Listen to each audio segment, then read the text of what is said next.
Proyekto Helmo.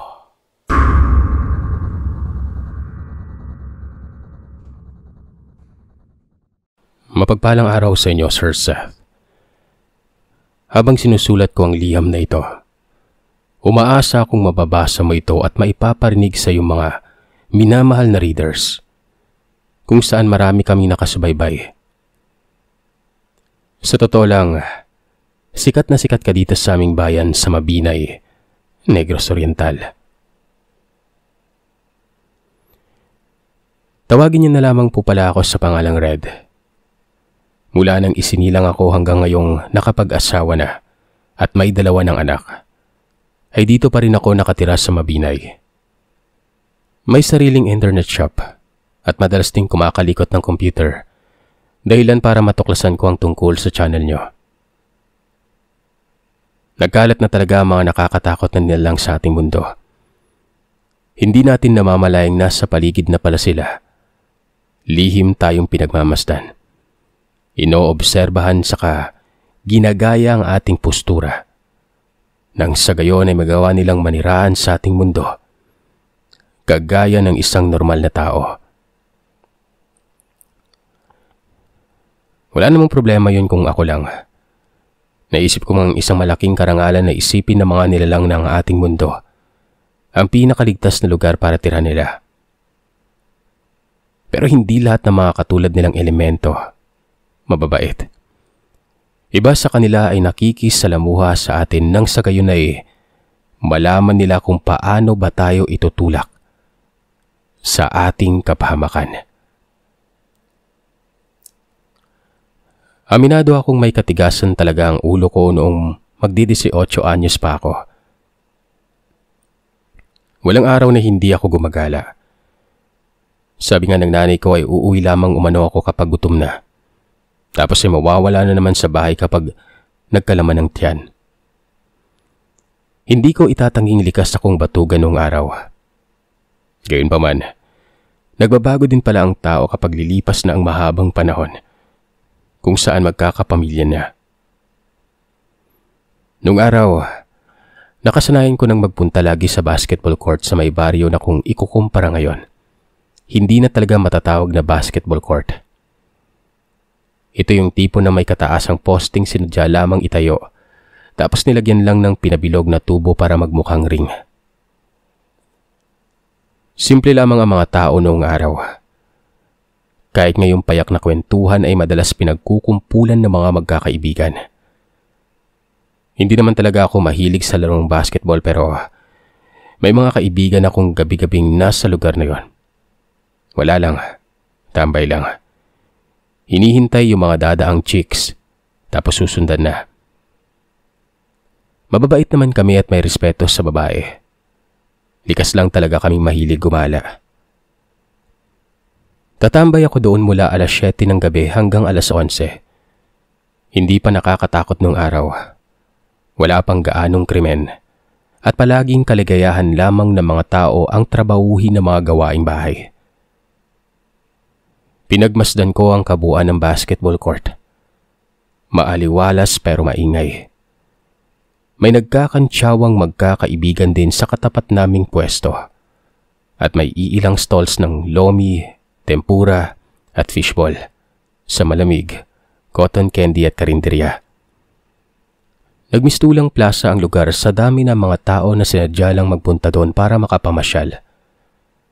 Nang makita ng iilan sa mga residente na mukhang kikita sila gabi-gabi, may mga nagtitinda na rin ng ukay-ukay, souvenirs at kung ano-ano pang mga borloloy.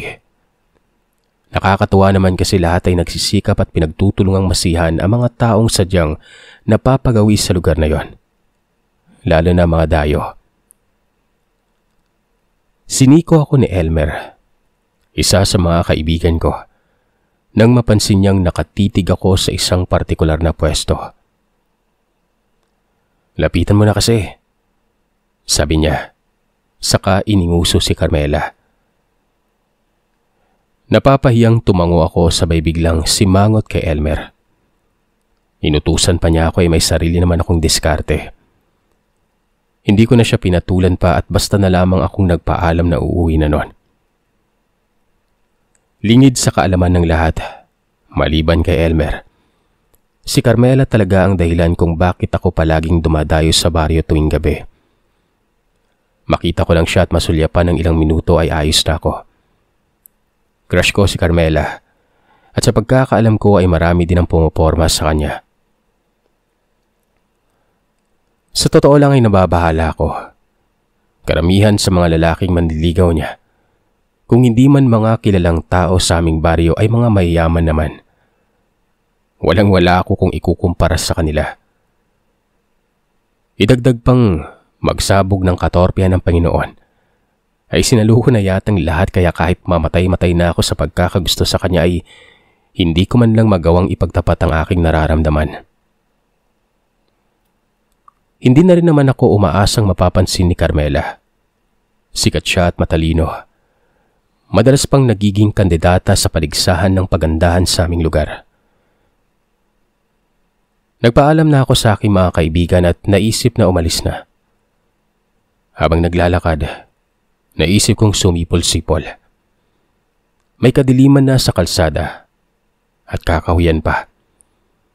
Noong araw, usong pambibiktima ng mga tiyanak sa kalalakihan kaya ingat na ingat ako na huwag makita ng kahit sino. Mabuti na lang, nakita ko na ang pamilyar na malaking puno ng mangga sa hindi kalayuan. Kapag nakita ko na ito ay alam kong malapit na ako sa aming bahay. Mga ilang liko na lang. Hindi ko lang lubos maintindihan kung bakit habang papalapit ako sa puno ng manggang yon, ay may nahahagip ang aking tingin sa paanan ng puno. Tila anino ng isang nilalang na sa tingin ko. Babae. May mahabang mga braso. Magulo at buhaghag ang buhok at humahangos nun.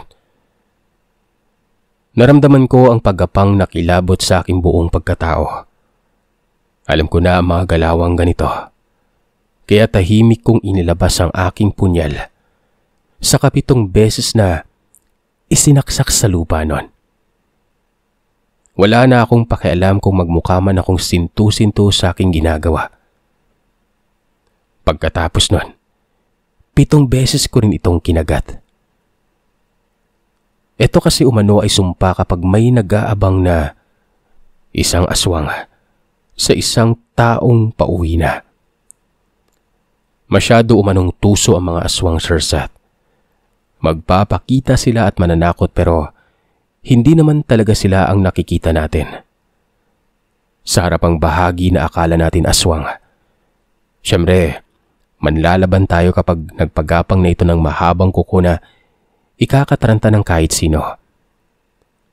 Kung magaling ang isang tao, makikilatis niyang hindi naman aswang ang nag-aabang sa atin sa harapan, kundi isang katawan lang ng saging. Habang ang totoong nilalang ay aatake naman sa ating likuran. Yun ang dahilan kung bakit nagsaksak ako ng 7 beses sa punyal sa lupa. Para makita ang mga nilalang na nagbabalak na manakit sa atin at gamitin ang aking takot bilang ang kanilang pinakamatibay na kalasag para wag natin silang masaktan. Na magawa ko ng mga bagay na yon ay kaagad akong tumayo at naglakad muli. Habang papalapit sa malaking puno ng mangga, hindi ko maipaliwanag ang lakas ng kabog ng aking dibdib. Tila may kung anong tumatambol doon, dahilan para mapahinto ako saglit. Dito ko napagtanto na ang nilalang ay biglang naging anino. Basta na lang gumapang sa katawan ng punong kahoy pataas nun. Inalog pa nito ang sanga dahilan para magsipaghulugan ng ilang bunga at sanga. Nataranta tuloy ako dahilan para magtatatakbo ako palayo nun. Hindi na napapansin kung saan ba ako napunta. Ang alam ko lang, napangangako ng mapagtantong bumalik ako sa malaking puno ng mangga kung saan ako inaswang kanina. Hindi ako nakapagsalita. Gayunpaman, matapang na iniumang ko ang hawak kong punyal. Kumislap ang talim nun sa kadiliman ng gabi, kaya naman hindi ko maiwasang makiramdam. Noong mga panahong yon, hindi ko pa lubusang maramdaman ng takot. Medyo kinabahan lang ako. Kaya kong lumaban pero ibang usapan na mga elemento. Tiwalang-tiwala ako na aswang ang nilalang na nananakot sa akin noon. Naisip ko na baka nagkamali lamang ako ng nilikuan kanina. Kaya naman muli akong umalis at tinalunto ng daan. Wala na akong pakialam kung mas lalong dumilim ang paligid na tinataha ko. Nang muli ako mapagod, nagpahinga ako. Tukod ko ang aking mga tuhod habang hinihingal, sabay tingala sa langit. Nagsisimula ng magliwanag ang bilog na buwan, kaya kahit papano ay tanglaw ko na ang aking dadaanan. Napalingon din ako sa paligid. Gayon na lang ang pagkasinda ko nang mapansing nasa harapan na naman ako ng malaking puno ng mangga. Dito na ako tuluyang napamura. Hindi ko alam kung bakit 2 beses na akong pabalik-balik sa lugar na yon. Maliban na lang kung may nanliligaw sa akin. Sabi ng mga nakakatanda, kapag naglalakad ang isang tao sa kagubatan o kahit saang lugar at naligaw siya o pabalik-balik sa kanyang kinaroroonan, kailangan lamang umanong baliktarin ang kanyang damit nang sa gayoy mawala ang sumpa ng pagkaligaw. Matagumpay kong ginawa ang mga bagay na yon. Hindi na ako nag-isip. Maging ang aking panloob ay binaliktad ko na rin noon.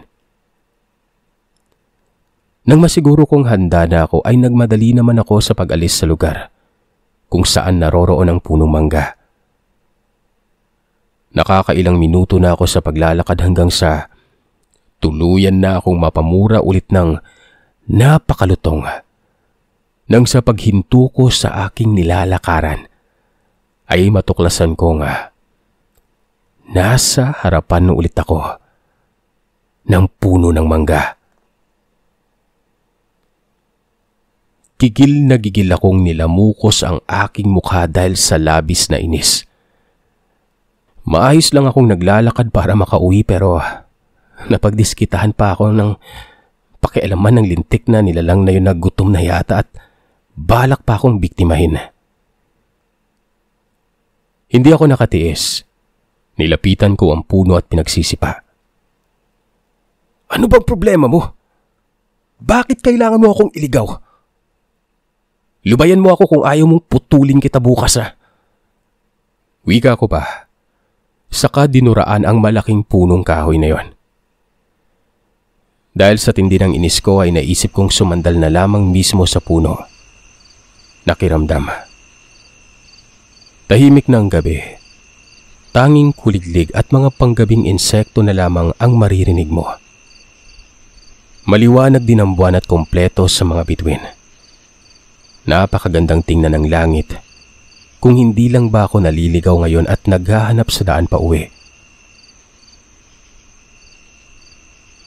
Nahinto ako sa pagmumuni-muni nang maramdaman kong may paparating. Mas napadiin ang pagsandal ko sa katawan ng puno ng mangga. Sabay bigla akong kinilabutan. May tunog ng tumatakbong kabayo at may natatanaw akong liwanag sa hindi kalayuan. Sa pagkakatanda ko, wala namang naninirahan dito sa amin na may alagang kapayo. Karamihan kalabaw, baka mga manok o baboy lang naman ang meron. Kaya nang marinig ko ang takatak ng sapatos ng kabayo nun, sumikdo sa kaba ang dibdib ko. May napansin akong lupa na bahagyang lubak kung saan pwede akong magtago. May nakapagsabi sa akin kasi noon na kapag hindi ako sigurado sa lahat ng mga bagay na aking nakikita, ay pwede ko itong matyagan sa pamamagitan ng paghiga sa lupang bumaon dahil sa pagdaan ng karosa. Walang imik na basta na lamang akong humiga doon pero nakikita ko pa rin ang paligid. Maya-maya lang, nahigit ko ang aking hininga nang makita ang isang napakalaking kabayo. O kabayo nga bang talaga? Dahil may pang-itaas siyang katawang kagaya ng isang tao. Tikbalang, mahina akong nabanggit sa sarili ko noon.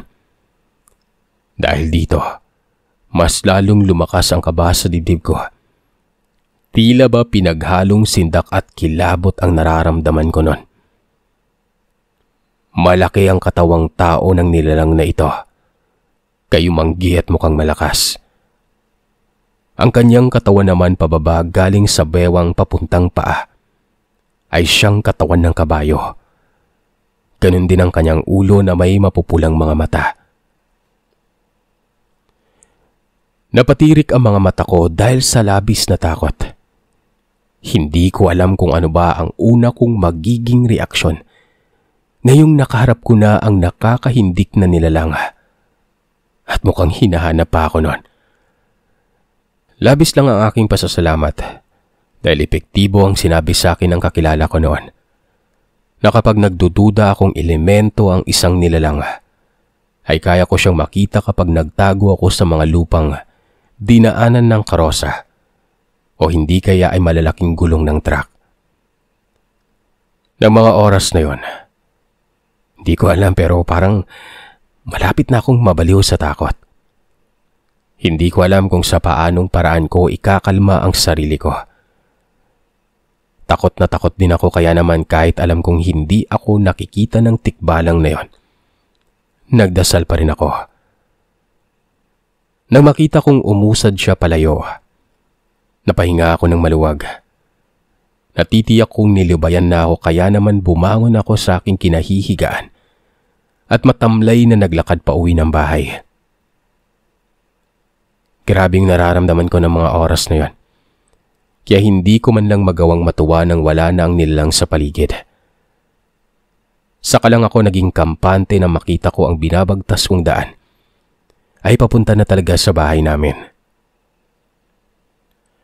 Pilit kong kinalimutan ang mga bagay na yon. Hanggang maaari ay ayoko nang maalala na niligaw ako ng tikbalang dahil sa takot. Ilang beses din kasi akong binangungot na humantong sa paglilipat ko ng higaan sa paniniwalang nakasilip lang ang tikbalang sa may bintana. Hindi ko maiwasang itanong sa sarili ko kung ano ang kasalanan ko at tinatakot ako ng ganito.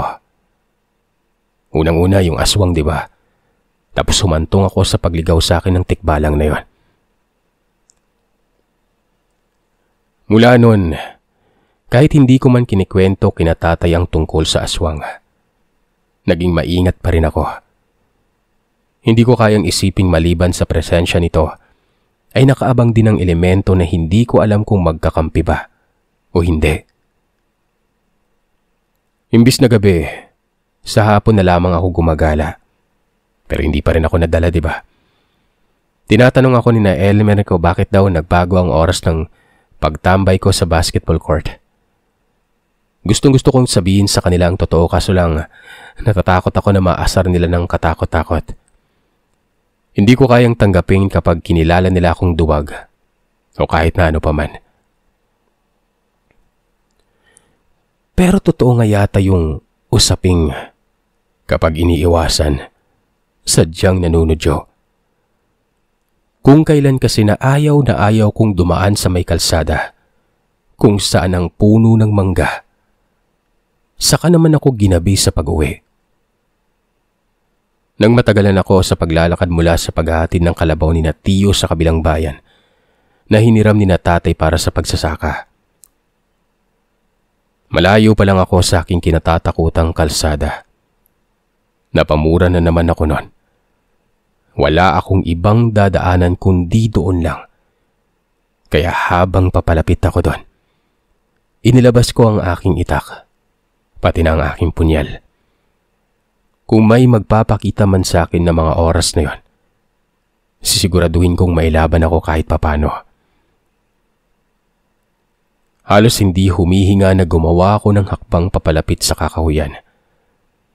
Ang aking dibdib ay panakanakang kumakabog pero tiwala naman ako na walang mangyaring masama.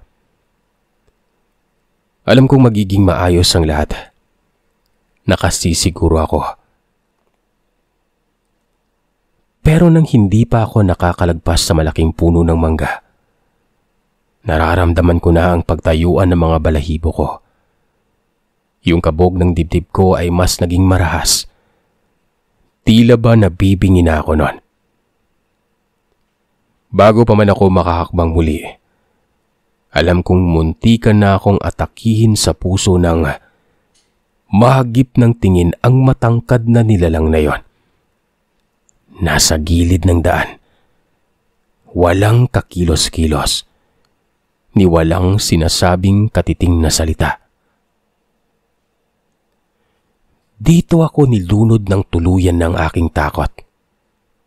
Mag-isa lang ako at aaminin kong malaya akong naihinoon sa aking salawal dahil sa labis na kaba.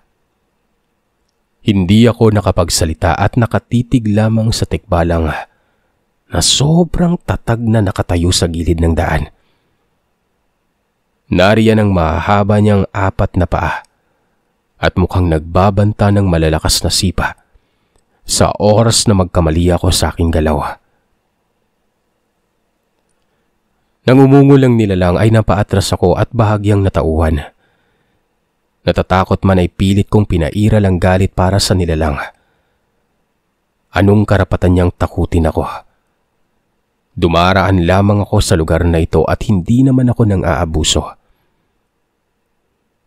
Nang makita kong ihahakbang na niya ang kanyang paa, mabilis akong kumilos at iwinasiwas din ang aking dalang punyal at itak.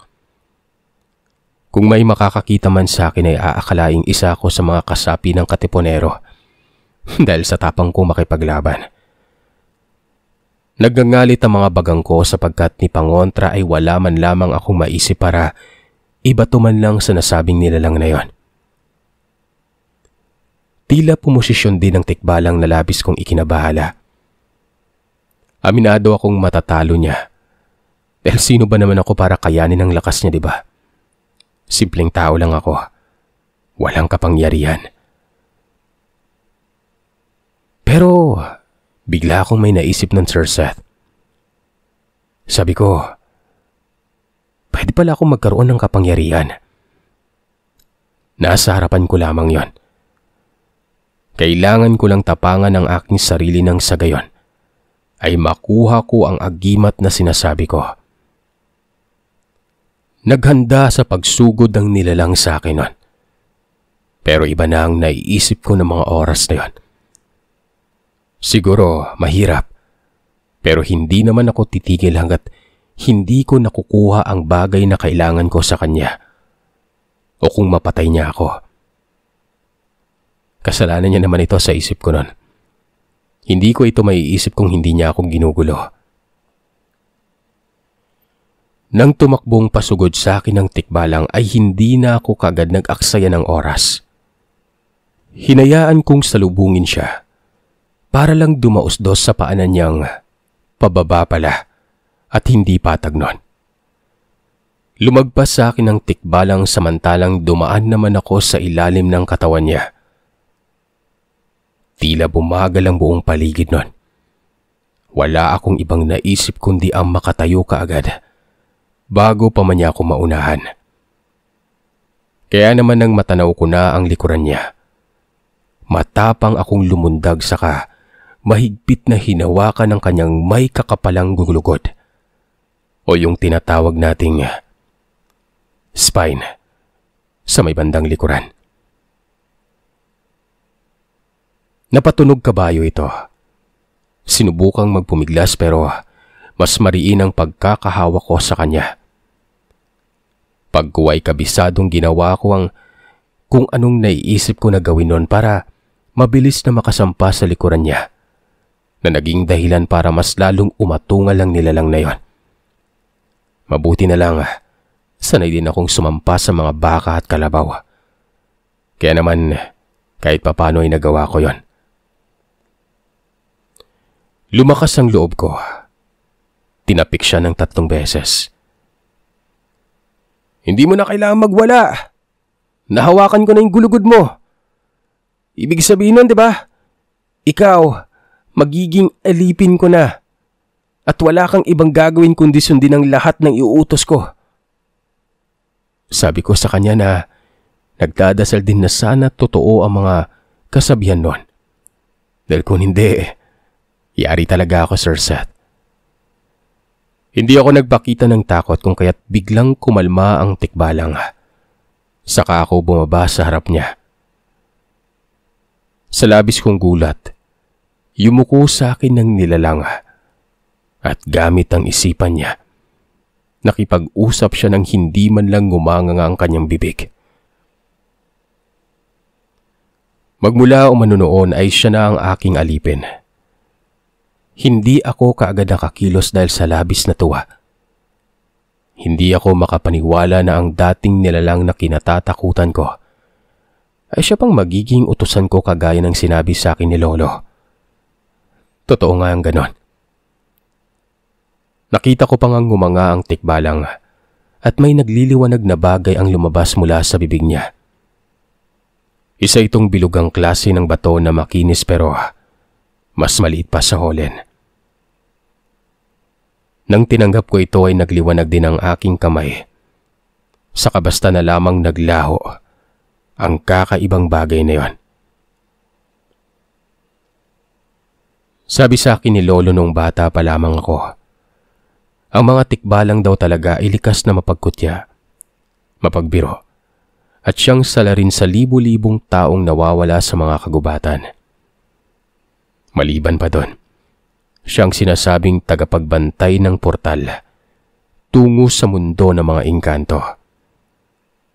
Talaga umanong nakakatakot ang nilalang pero kung mag-i-imagine lang daw ako at inisip na ang kabayo ay may nakaakay na tao, mababawasan daw ang takot ko.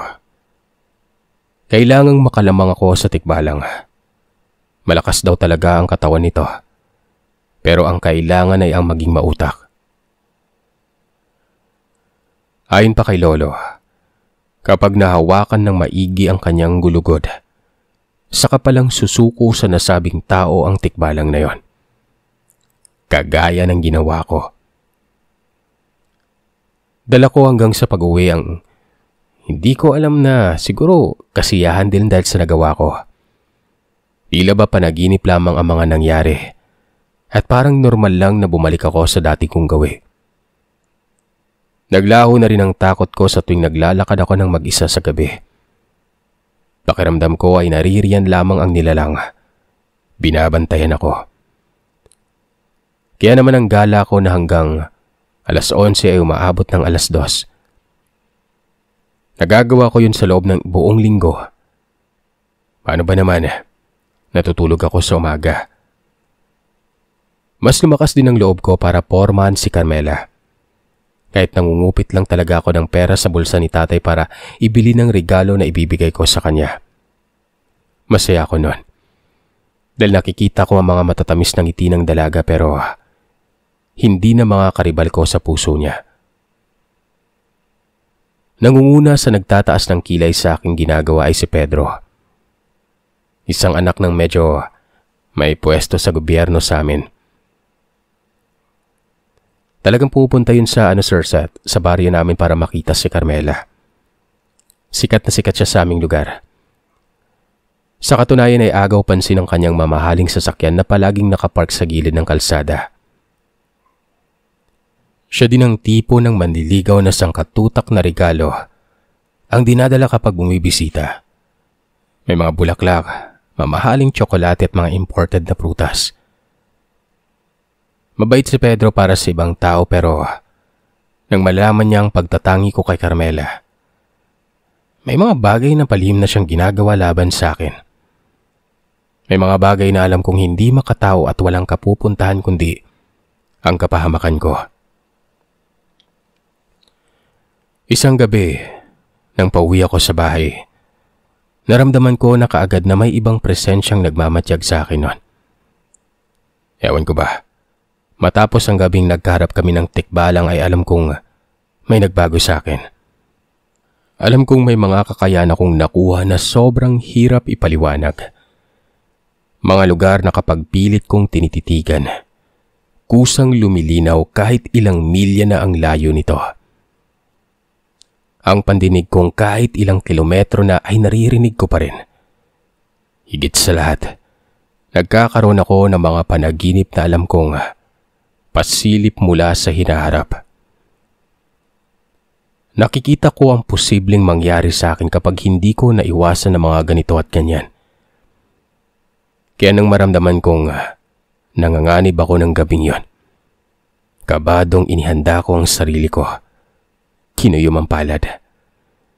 Dinama ko ang agimat na nasa loob ng aking katawan. Medyo nakaramdam ako ng pag-init ng palad ko noon. Maya-maya lang, nakarinig ako ng putok ng baril. Hindi lang isa, dalawa, kundi tinadtad yata ako noon. Yun nga lang, sa halip na pamamanhid ay gulat ang aking nararamdaman sa tuwing napapansin ko ang bawat bala na tila lata kong bumagsak sa lupa. Nagmistula akong hindi tao na kinamumuhian nila sa dami ng mga balang binaril nila sa akin noon. Nararamdaman kong may tinamaan sa bandang dibdib ko at sa iba't ibang parte ng katawan ko. Bumagsak ako sa lupa at hinayaang nakatirik ang mga mata pero hindi nagsasalita. Ilang saglit lang, lumapit sa kinaroroonan ko ang 6 na lalaki sa pangunguna ni Pedro. Sinipa-sipa pa nila ako para subukang tingnan kung hindi na ba talaga ako gumagalaw. Kung patay na ba talaga ako nun. Maya-maya lang, nagulat ako nang may umatungal sa kanilang likuran. Yun pa ang oras na kumurap-kurap ako. Napaatras si Pedro nun. May isang maligno yung lalaking to . Bago pa man sila makalayo, nakaabang na sa kanilang daraanan ang tikbalang na aking utusan. Mapupula ang mga mata nito. Matangkad na umaabot na sa 8 talampakan. Kung saan ang mahaba at butuhan niyang mga paa hindi pantay. Sumingasing ito at mukhang umusok ang tenga at ilong. Ako man ay kinilabutan sa aking nakita pero dahil pagmamay-ari ko ang nilalang, nakasisiguro ako na sila ang mapapahamak nun. Hindi ako.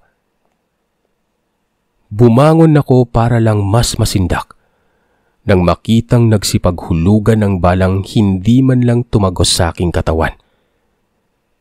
Nayupi pa nga ito at ang iba ay nabutas na.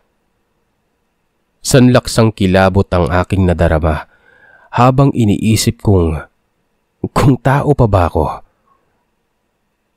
Tanggap ko at maaring walang maniniwala sa kwento ko pero nung araw, alam ko kung ano ang nangyayari sa akin nun. Nakita kong dudumugin na ng tikbalang ang grupo nila Pedro. Ako man ay gustong gumante sa kanya. Hindi ko kayang paniwala ang magagawa niyang magpakababa para lang mapansin ni Carmela. Kaya naman sa halip na gantihan siya sa pisikal na sakitan, mas ginusto kong gamitin ang kakayahang taglay ng aking agimat. Humarap ako sa tikbalang at inutusan siya.